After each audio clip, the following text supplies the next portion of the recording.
Bonsoir et bienvenue en ce mardi 4 octobre 2022.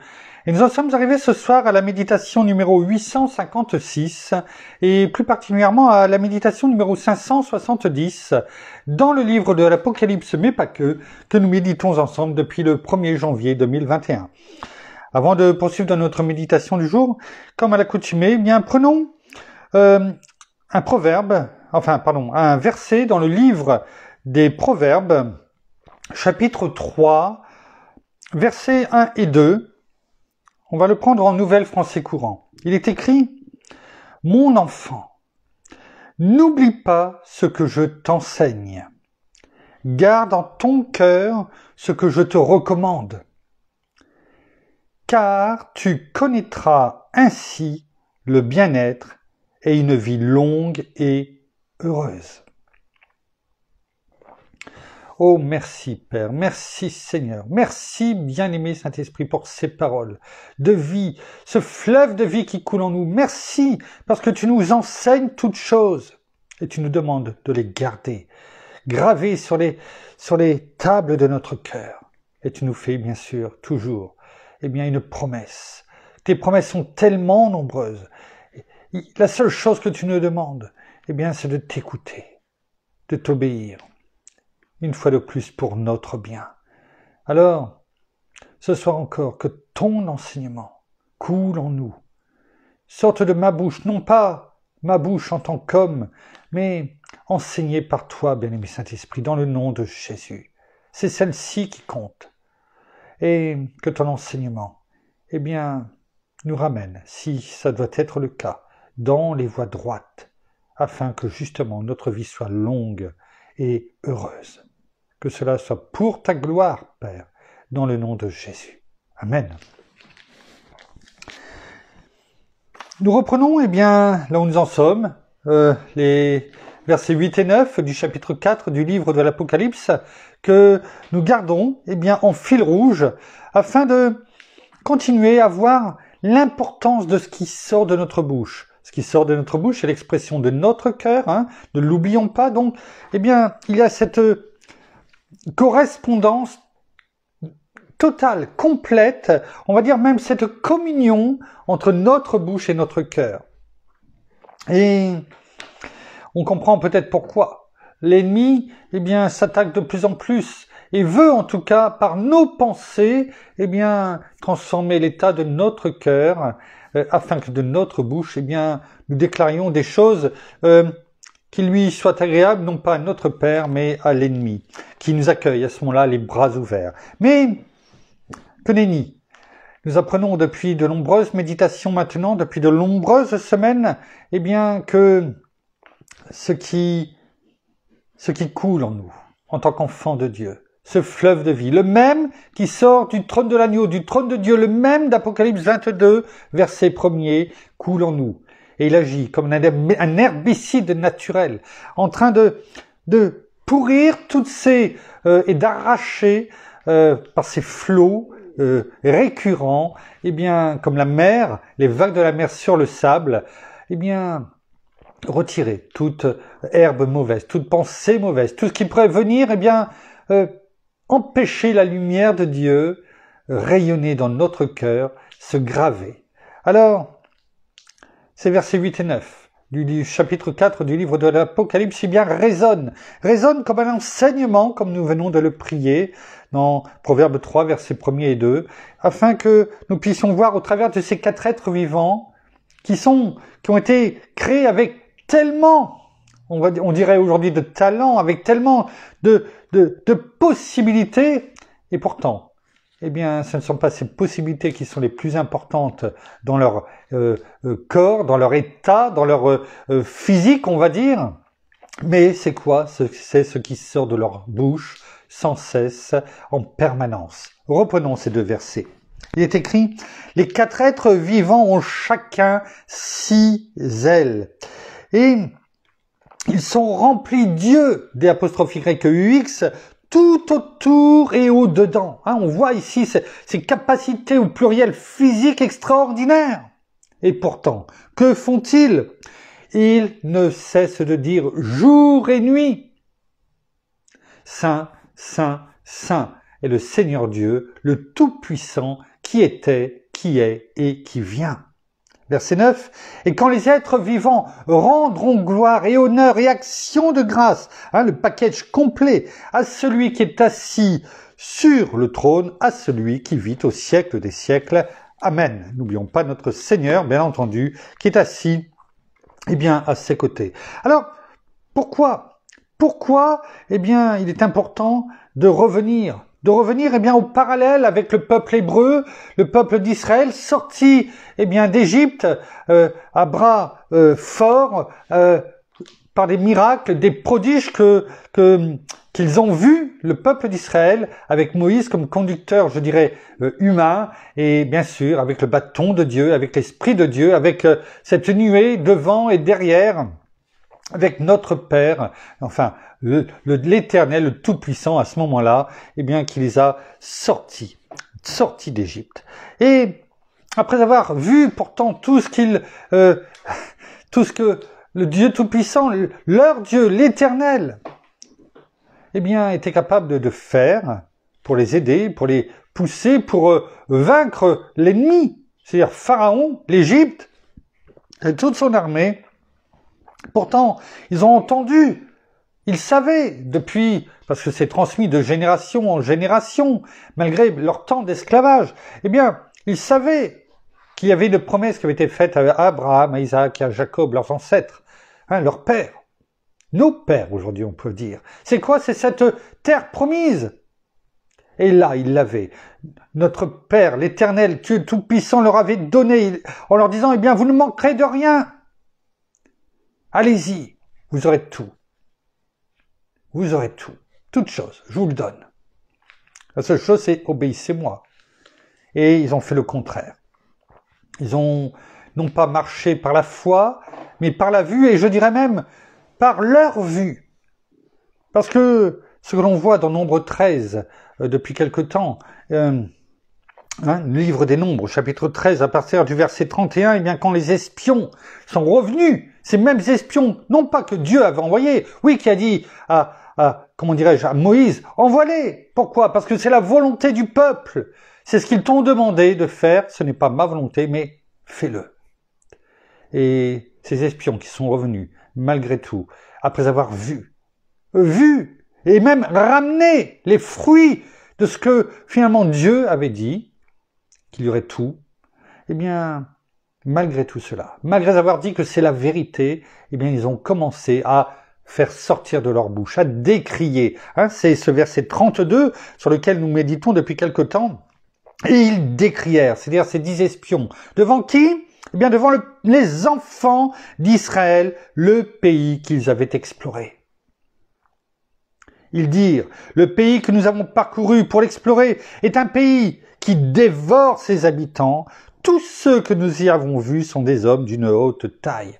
Et cela, c'est la suite de ce qu'ils avaient dit au verset 31, c'est-à-dire que, nous ne pouvons pas monter, c'est-à-dire nous ne pouvons pas vaincre ce peuple, car il est plus fort que nous. Finalement, ils disent quoi de leur bouche? Ils décrient de leur bouche, ils font sortir des mauvais propos, c'est ça le verbe hébreu pour décrier, ils font sortir de leur bouche des mauvais propos, encore plus que des mauvais propos, l'inverse de ce que Dieu leur avait dit et avait pour eux. Et les deux sens de décrier, c'est ça, c'est faire sortir de sa bouche, mais en même temps, s'extirper, non pas s'extirper, mais se positionner en dehors d'eux, se positionner en dehors des bénédictions que Dieu avait pour eux. Et bien souvent, et j'ai fait non, je l'ai pas fait en partage, mais je l'ai vu juste un petit peu avant la méditation une publication sur le mur Facebook de pasteur Jean-Yves Abrezol de Nancy. Et c'est ce qu'il dit, c'est ce qu'il déclare. Attention de faire attention à ce que l'on dit de sa bouche. Même si, quelquefois, on se sent pas trop bien ou quelles que soient les situations que l'on peut avoir, on aurait vite tendance à se plaindre, à se faire sortir de notre bouche des mauvais propos. Ces mauvais propos qui sont là et qui finalement se matérialisent. Parce que nous l'avons vu ces derniers temps. Ce qui sort de notre bouche, eh bien, c'est une force créatrice. Parce que si on sort des choses de notre bouche, eh bien, c'est qu'on y croit. On croit à nos symptômes, à nos circonstances, qu'importe ce qu'elles sont. Et c'est une force créatrice.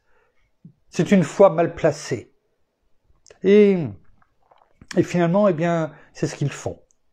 Ils ont vu pourtant ce que Dieu avait fait, ce que Dieu avait pour eux, ce qu'il leur avait dit. Et pourtant, ils font sortir de leur bouche, eh bien, des propos complètement à l'opposé. Et finalement, eh bien, ce que les espions, en tout cas 10 sur les 12, or Caleb et Josué, eh bien, décrit dans le sens global de sa signification, eh bien, c'est tout le contraire. Et finalement, eh bien, cela se matérialise. Qu'est-ce qui se matérialise? La peur. La peur, finalement, même si ici ce n'est pas montré en lui-même, quand on entend dire, eh bien, c'est un pays qui dévore ses habitants, comment pouvons-nous penser que sont déjà... comment réagissent le peuple d'Israël qui entend cela, alors que c'est eux-mêmes qui sont venus voir Moïse en disant, eh bien, non, oui, on a entendu ce que Dieu a dit, mais envoie quand même des espions. Ils étaient déjà dans la crainte. Alors quand ils entendent ça, comment est-ce que vous pensez qu'ils sont sereins, qu'ils sont heureux, qu'ils sont joyeux, qu'ils sont prêts, ils ont fait leur bardage, leur paquet, ils ont tout préparé pour dire allons-y, montons. Caleb l'a dit. Caleb qui veut dire chien. Il a aboyé. Aboyé. Il a dit au peuple, eh bien montons. Ce que Dieu nous donne, tous ces peuples sont déjà vaincus. Mais personne n'a écouté. Parce que c'est là où ça a enchaîné. Eh bien, ils ont rajouté, eh bien, couche sur couche, ces 10 espions, et qui finalement, eh bien, ils mettent eux-mêmes par leurs propres mots une chape de plomb sur le peuple. La peur, la crainte. Est-ce que c'est ce que Dieu envoie? Est-ce que Dieu souhaite pour ses enfants, pour son peuple, qu'il y ait la crainte dans leur cœur? Alors qu'ils répètent tant de fois, sois sans crainte. Sois sans crainte. N'aie pas peur. Espère en l'Éternel. Mets ta confiance dans le Dieu de ton salut. Il n'a pas simplement dit cela en mots, il a montré au peuple d'Israël comment il intervient, combien il les garde. On comprend ainsi l'importance de ce qui sort de notre bouche. De notre même bouche, comme le dit la parole, eh bien, peut sortir la bénédiction et la malédiction. Et là, dans ce verset 32, qui est un verset aussi charnière, il y en a tellement, eh bien, cela va faire basculer l'avenir d'une génération. Ce qui veut dire quoi? Ce qui veut dire que aussi, pour chacun d'entre nous, attention à ce qui sort de notre bouche, parce que cela peut avoir des répercussions sur toute une génération. La nôtre, mari, femme, mais celle de nos enfants. Tout simplement parce qu'il sort de notre bouche. Donc attention, eh bien, je ne dis pas qu'il faut à chaque seconde faire attention à ce qui sort de notre bouche, même si quelque part nous devrions, mais il faut surtout que cela devienne instinctif, une habitude. L'ennemi, pourquoi l'ennemi, on le voit encore, pourquoi, eh bien quelquefois on en parle régulièrement, pourquoi? Parce qu'il est là, il est quand même présent, il faut ne pas l'oublier. Mais on ne doit pas lui donner plus d'importance qu'il en a. Mais malheureusement, et quelquefois inconsciemment, parce que c'est tellement ancré dans les habitudes, eh bien, on lui donne de l'importance, par nos propres mots, et on le nourrit nous-mêmes. Alors, eh bien, quand on nourrit quelque chose ou quelqu'un, eh bien, vous savez, c'est comme... Il y en a qui aiment les chats, d'autres qui aiment moins les chats. Vous savez, c'est comme les chats quand ils viennent. Ils sont là, ils miaulent devant la porte, etc. parce qu'ils cherchent un lieu à entrer, un lieu peut-être à se réchauffer, parce que c'est comme ça. Et on sait très bien que si on les nourrit, eh bien ils vont revenir systématiquement chercher la nourriture et ainsi de suite. Et ils reviennent, et ils reviennent, et ils reviennent, et ils viennent miauler. Alors que finalement, si on n'y prête pas attention, si on leur donne pas du lait, ça ne veut pas dire qu'il faut les laisser mourir de faim. Il y aura toujours quelqu'un. C'est une image, c'est un exemple. Eh bien, parce que je sais que mon épouse adore les chats, donc et si on les nourrit, eh bien ils restent. C'est la même chose. Si on nourrit l'ennemi par nos idées, nos pensées, par nos propres mots, eh bien il est là. Il ne va pas partir. Il ne va pas, comme on l'a dit dans la dernière méditation ou l'avant-dernière, eh bien il ne va pas s'éloigner, comme le dit l'apôtre Jacques au chapitre 4, verset 7. Soumettez-vous donc à Dieu, résistez au diable, il fuira loin de vous.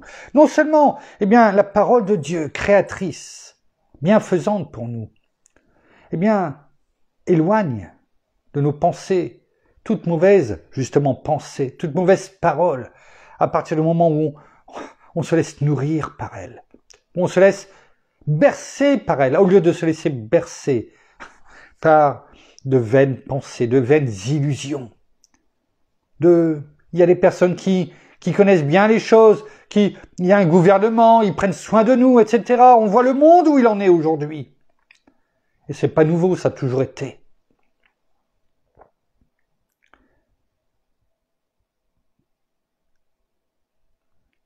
Sachons nous nourrir totalement, complètement, de laisser le fleuve de vie couler en nous, de laisser la parole créatrice de Dieu créer toute bonne chose en nous, lui obéir, la mettre en pratique. Et nous serons tellement surpris de voir ce qu'elle va produire dans nos vies. Et là, nous nous dirons, eh bien, qu'est-ce que j'ai été bête. Excusez-moi, oui, on devrait peut-être même pas dire ça de notre bouche, mais dans le sens, qu'est-ce que j'ai été bête de ne pas l'appliquer avant, de ne pas obéir avant. Et finalement, on revient à ce que nous disions dans les partages que nous avions commencé il y a quelque temps, en disant, eh bien oui, écoutez l'ordre, obéir, eh bien c'est un combat. C'est un combat pour tout être humain de choisir l'obéissance. Ceci pour plusieurs raisons, parce que notre chair, eh bien, veut parfois prendre le dessus, et c'est l'esprit qui doit prendre le dessus, parce que nous ne sommes pas assez soumis au Saint-Esprit. Nous devons le laisser nous enseigner, nous dire ce que le Seigneur veut nous dire, nous rappeler. Parce que le diable nous tente et souhaite plus que tout nous détourner de la bonne voie. C'est ce que nous avions pris comme verset en début de prière, je crois que c'était dimanche. Dévier. Il veut nous faire dévier de notre route.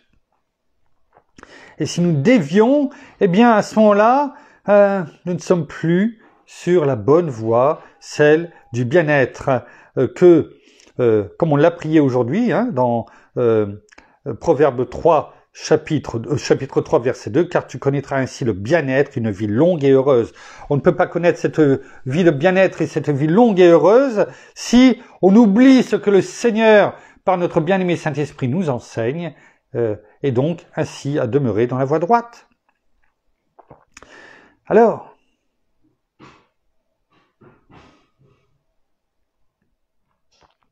lorsque l'une de ces raisons, celle que l'on vient de citer précédemment, nous amène à désobéir, c'est-à-dire à dévier finalement, à désobéir, à ne pas faire ce que Dieu nous enseigne, ce que notre Seigneur veut pour nous,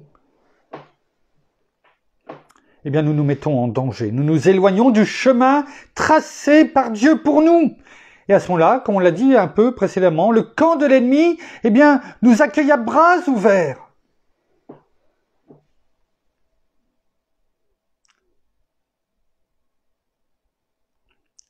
Et souvent, bien entendu, en nous montrant le meilleur côté de notre choix, mais tout comme il a fait avec Adam et Ève, sans lui montrer, eh bien, malheureusement, ce que par la désobéissance, eh bien, cela allait entraîner pour eux et leurs enfants.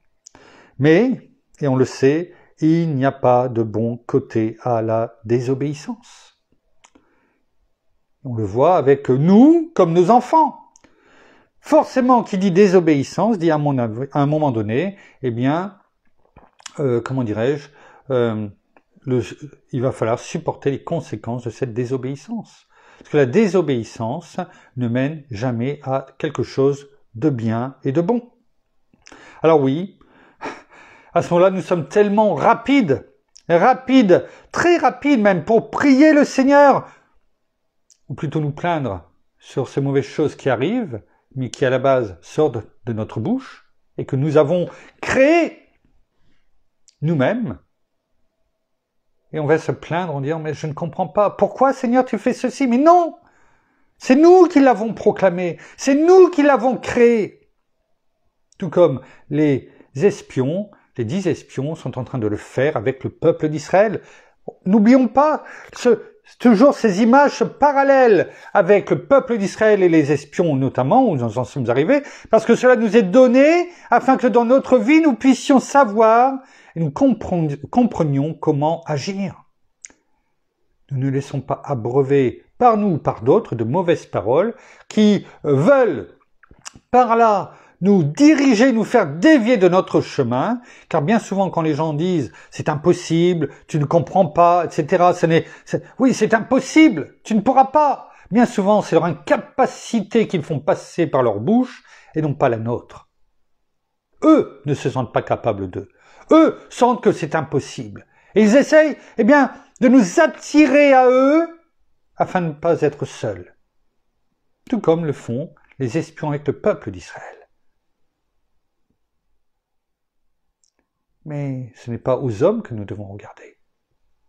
C'est à ce que Dieu nous dit, à ses promesses, comme nous l'avons vu tout à l'heure dans le verset numéro 2 du proverbe numéro 3. Si tu obéis, si tu te laisses enseigner, et c'est ça qui est bien. Si, reprenons-le, mon enfant, n'oublie pas ce que je t'enseigne. Ça veut dire quoi? On pourrait passer du temps, mais en allant rapidement. N'oublie pas ce que je t'enseigne. Si la parole de Dieu nous dit, n'oublie pas, ça veut dire nous allons être prompts, malheureusement, à oublier ce que Dieu nous dit.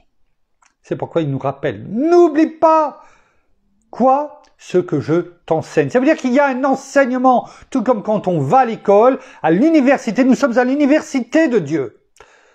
Ça peut prendre 2 ans pour un BTS, une licence 3 ans, un doctorat, un master, des études de 10 ans, 12 ans, qu'importe le temps. C'est toujours un enseignement. Et nous aurons toujours à nous laisser enseigner jusqu'au retour de notre Seigneur, jusqu'à ce que nous ne soyons plus nous sur cette terre, en tout cas. Et nous devons faire attention à ne pas oublier. Pour ne pas oublier, il faut se nourrir quotidiennement. Il faut que le goût spirituel qui nous est donné, nous nous en souvenions au quotidien. Il ne faut pas nous laisser emprisonner dans les paroles des autres, car c'est cela que la parole nous dit. N'oublie pas ce que je t'enseigne. Garde en ton cœur, sous-entendu, garde-les gravés, Comment peut-on garder en notre cœur des paroles si, eh bien, on ne met pas une forteresse, non pas de l'ennemi, la forteresse de Christ en nous, son caractère, afin de garder en notre cœur, gravé, afin de répéter aussi, eh bien, certains versets, on en a parlé. Ce que je te recommande, c'est-à-dire ce que je te dis de faire. Garde-le en ton cœur. C'est ainsi que tu ne vas pas dévier. C'est ainsi, eh bien, que tu connaîtras le bien-être, une vie longue et heureuse, finalement, tout ce que nous voulons,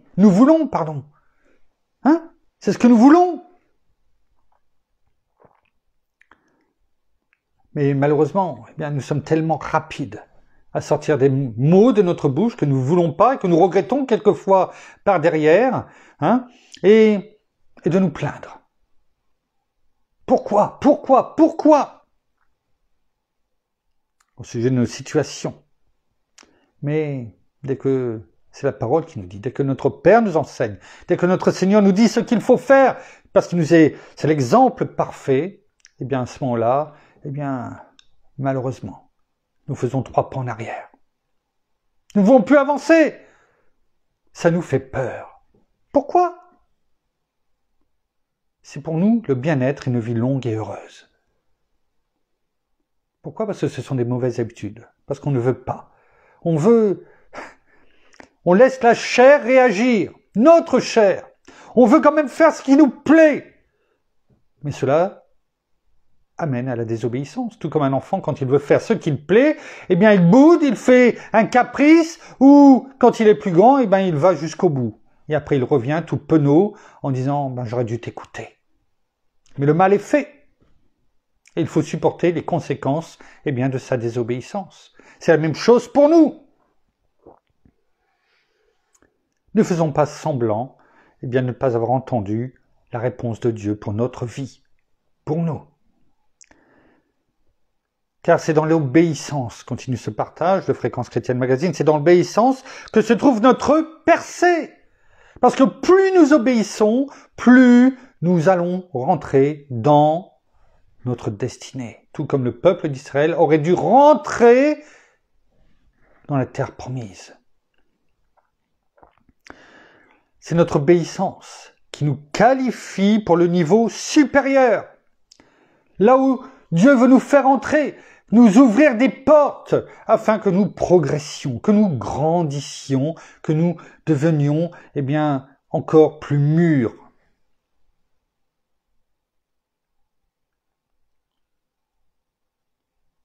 Il n'y a pas d'autre chemin que celui que le Seigneur a tracé. Pour nous, ses enfants, tout autre chemin nous amène à dévier de son obéissance, de sa parole. Alors, au lieu de persévérer, parce que c'est bien cela, persévérer.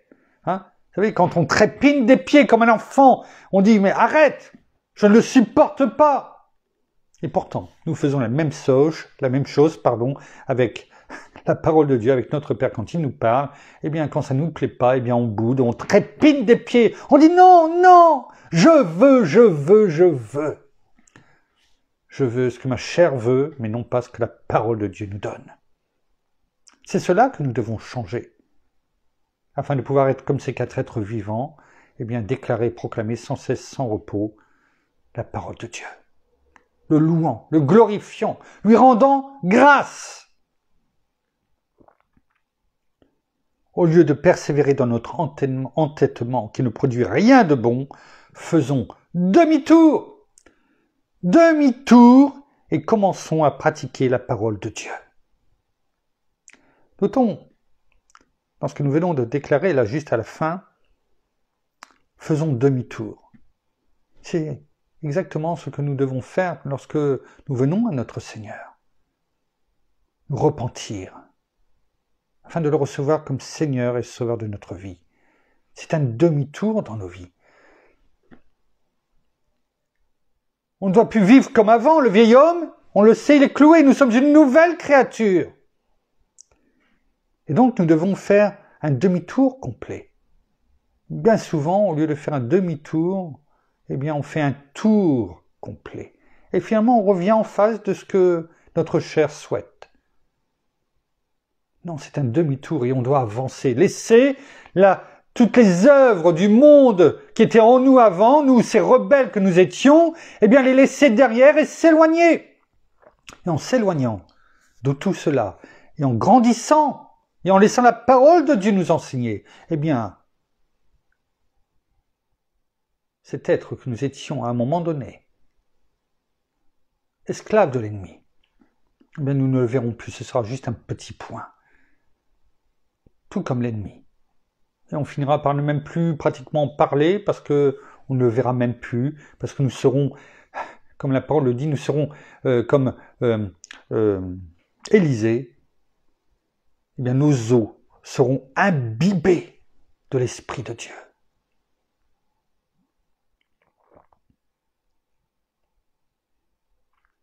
Et commençons à pratiquer la parole de Dieu. Recevoir un enseignement, c'est bien. Aller à l'université, quel que soit le nombre d'années, c'est formidable. Mais un enseignement c'est de la théorie. La mettre en pratique, enfin, la mettre en œuvre, commencer à la pratiquer, c'est la pratique. C'est-à-dire ce que l'on a reçu comme enseignement, on le pratique. Afin, eh bien, plus on va le pratiquer, plus cela va devenir une habitude. On le fait après, comme quand vous êtes à l'enseignement pour un permis de conduire. Au début, il faut maîtriser le levier de vitesse, le volant, les pédales, etc. Et ça paraît tellement compliqué. Aujourd'hui, quand vous rentrez dans votre voiture, vous pensez à ce que vous devez faire, quelle vitesse il faut passer, quelle pédale il faut appuyer. C'est une habitude. Et heureusement.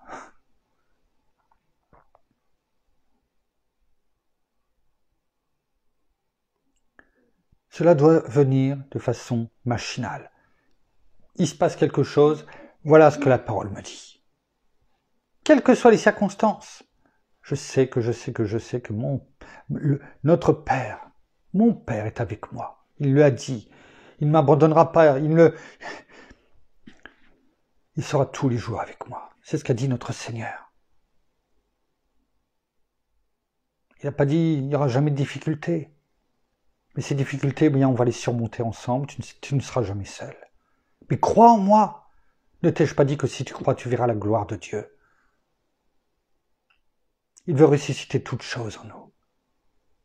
Toute chose qui nous paraît morte, quelle qu'elle soit, physique, spirituelle. Il veut la ressusciter, tout comme il l'a fait avec Lazare, afin que cela glorifie notre Père.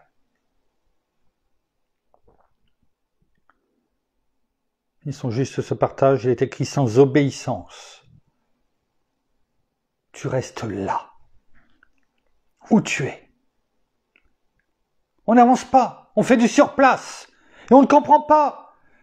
C'est toujours les mêmes choses qui reviennent. J'ai l'impression que c'est une histoire sans fin. Pourquoi? Parce que nous n'obéissons pas. Et finalement, sans obéissance, c'est la désobéissance, et qui dit désobéissance dit peur, tout comme avec le peuple d'Israël, et finalement ils sont pétrifiés, ils n'avancent plus, et ils ne rentrent pas dans cette étape supérieure qui était pour eux la terre promise.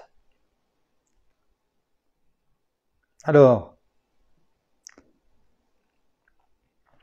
ce partage continue et je vais juste le transformer avec le nous. Alors, ne nous plaignons jamais de notre vie. C'est vrai que cela peut paraître difficile à entendre, mais ne nous plaignons jamais de notre vie. Parce que de toute façon, la chair voudra toujours voir les mauvais côtés, alors qu'il y a tellement de bénédictions. Il suffit de regarder ailleurs comment certains vivent. Alors arrêtons de nous plaindre. Commençons à nous mettre en colère contre notre propre rébellion. C'est tout ce que nous avons pu dire aujourd'hui. Et nous devons, comme on l'a chanté bien ce dimanche, avoir soif. Toujours plus soif de la présence de Dieu. Car plus nous sommes dans sa présence, plus nous vivrons comme notre Seigneur a vécu lorsqu'il est venu sur cette terre. Plus nous allons refléter le caractère de Christ qui est en nous, parce que n'oublions pas, nous ne sommes qu'un avec notre Seigneur, nous en lui, lui en nous, et rappelons-nous ce qui est écrit dans Jean 10, verset 30, le Seigneur lui-même le dit, « Mon Père, le Père et moi, nous sommes un. » C'est un enseignement. Si notre Seigneur et le Père ne font qu'un, nous qui sommes cachés en Christ Jésus, nous en lui et lui en nous, nous ne faisons qu'un également. Avec notre Seigneur et avec notre Père. Son ADN est totalement et complètement en nous. Non pas à 80, 90, 95%, à 100%, parce qu'il est en nous. Sachons déclarer la parole de Dieu pour nous, pour nos proches, pour tous ceux à qui nous sommes amenés à la déclarer et proclamer. Et ne regardons pas ce que vont penser les uns et les autres, mais d'abord, si nous plaisons à notre Père. Merci Père, merci Seigneur, merci, bien-aimé Saint-Esprit, une fois de plus, eh bien, pour ton enseignement. Sachons le garder gravé sur les tables de notre cœur. Sachons nous en souvenir. Ne l'oublions pas, car cela est bon pour nous et pour tous ceux qui nous accompagnent. Que nous soyons vraiment ces témoins vivants, ces ambassadeurs de Christ notre Seigneur, du royaume de Dieu sur terre, et que cela, eh bien, soit pour ta gloire, Père, dans le nom de Jésus. Amen. Voilà, ainsi s'achève la méditation de ce soir, un petit peu plus longue que d'habitude, je voulais au moins finir ce partage. En tout cas, eh bien, nous vous bénissons de toutes les bénédictions spirituelles dans les lieux célestes en Christ.